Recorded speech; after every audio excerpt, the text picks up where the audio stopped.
Joining us now is Jeremy Siegel, professor at the University of Pennsylvania's Wharton School. Good morning, Professor. Good morning, Steve. Okay, so let's start off with where the economy is now.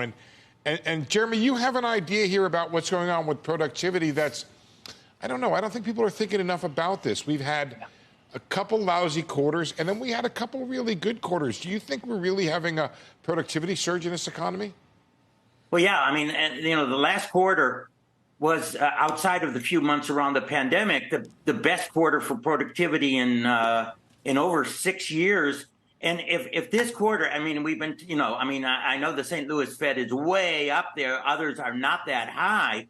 But, given modest growth in hours and in payroll, it looks like another third quarter boom in productivity.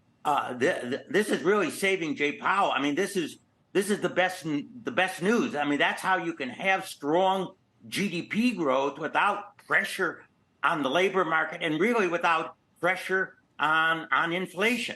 I mean, that's the golden magic over here. So I think that that's really playing into what we see in the economy. And by the way, why yields are going up also, real GDP growth and real yields.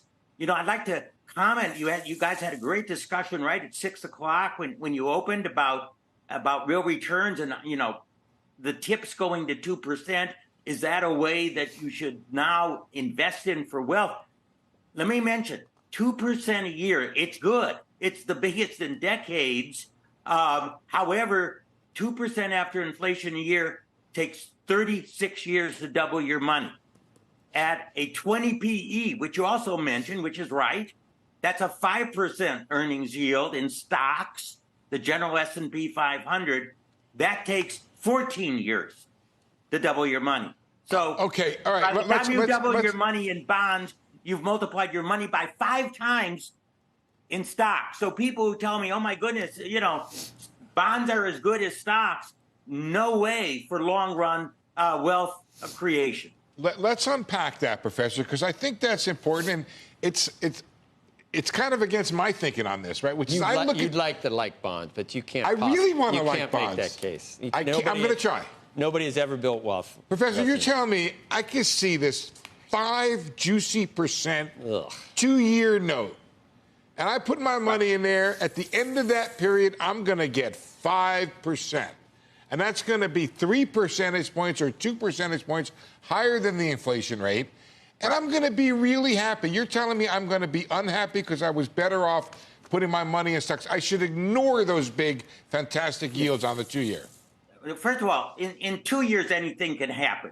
we know that. I mean, the stock market could go down 10 or 20%. I'm talking about building longer-term wealth. And I'm saying if particularly if you're young, you're building a retirement account, you're thinking about, your retirement, that's what really counts. And, even, 2% is certainly attractive compared to earlier. By the way, when tips came out in 1997, they were 3.5 and they went above 4.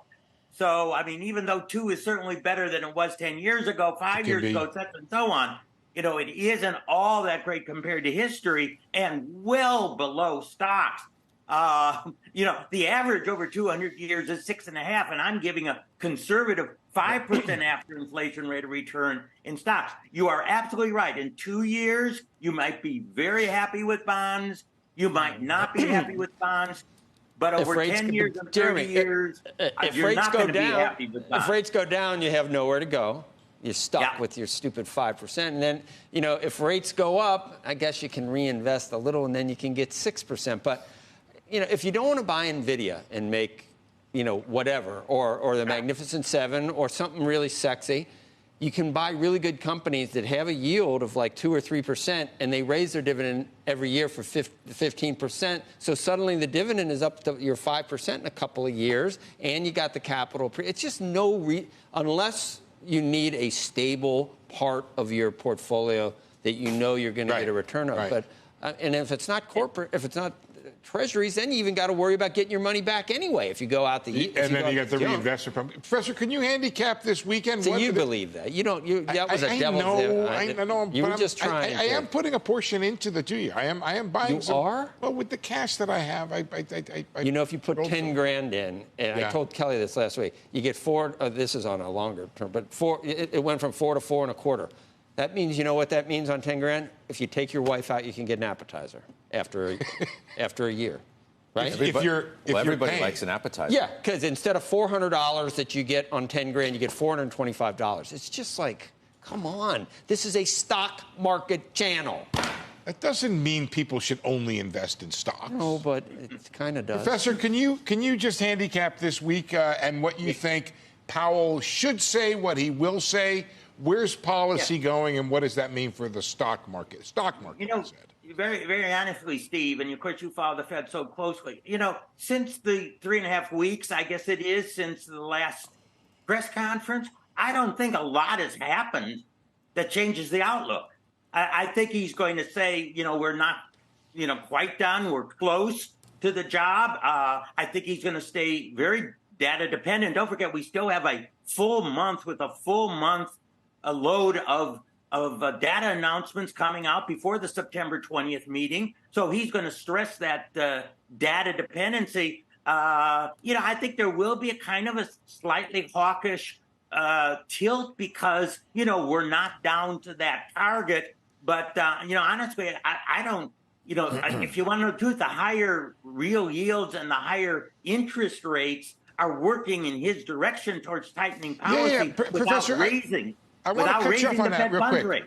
But here's the thing. If he follows what you talked about at the very beginning of this conversation, that productivity is higher, that we can have stronger growth, lower inflation, and a low unemployment rate, would you tell him that he should not be hiking anymore and that maybe he should think about cutting? I mean, I would be on the alert, but I would say, yeah, you don't need to hike anymore. You know, you got tightening on that long end since the last meeting. And when we take a look at all the other indicators, you know, the break even between the tips and the 10-year, which is one of their favorite indicators of what 10-year inflation is going to be, it's 2.3%. Okay, that's not 2.0, but my goodness, that's. You know, take a look at what the market is looking at longer term and seeing those trends. I don't think that's threatening. And you want to start. Listen, the term structure is uninverting. Do you want to invert it more? Yes, you will if you raise another 25 basis points on the 10-year. Professor, it's always a pleasure to talk to you. On the Fed funds, yeah. Professor, always a pleasure to talk to you. Thanks for joining us this morning. Thank you very much, Steve.